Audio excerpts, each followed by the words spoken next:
Yeah guys, today nimekuwa shambani kutoa chakula ambacho kimekuwa shambani, na nikapata lesson fulani za muhimu sana, na nikaona ni vema niweze kushare pamoja na sisi.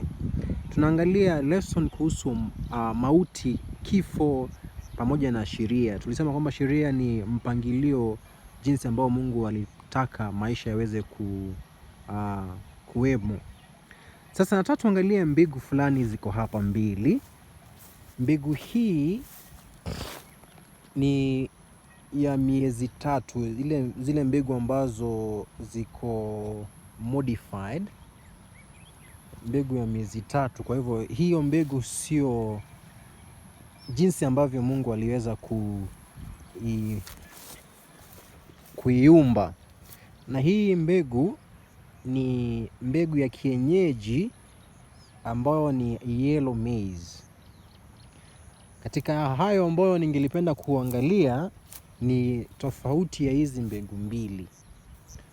Jambo la kwanza, tumegundua kwamba wakati ambapo mbegu yoyote iko mbali na design yake ya uumbaji, basi mbegu hiyo inakuwa kwa urahisi kuoza na kuharibiwa. Mvua imekuwa nyingi, kwa hivyo tunapata kwamba mvua hiyo imeweza kuharibu mbegu shambani au mimea shambani.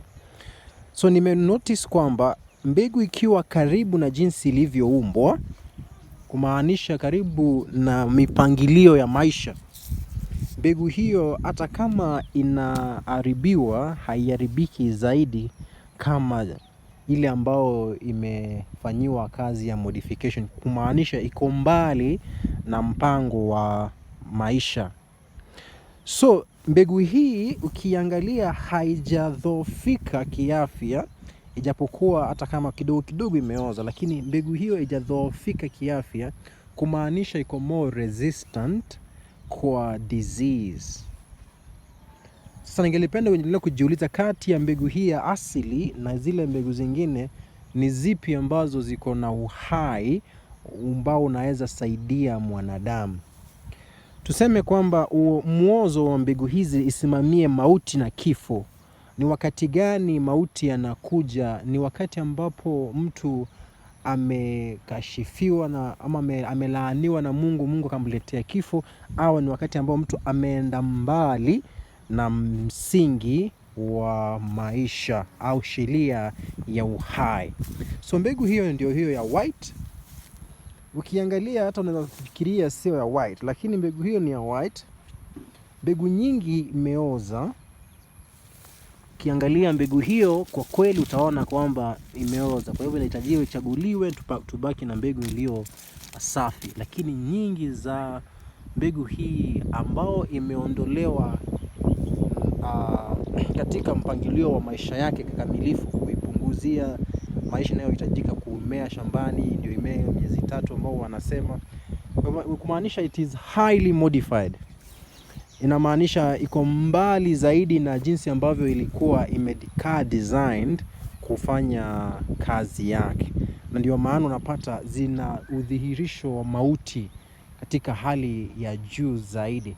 Kwa hivyo lesson ya muhimu ni kwamba wakati ambapo asilia imeenda kinyume ama imetengwa na sheria ya uhai, matokeo ni hayo unaoyaona ambayo ni mauti. Miili ya asilia, maumbile ya asilia yanaanza kukua legevu, yanakosa kukua resistant kwa magonjwa.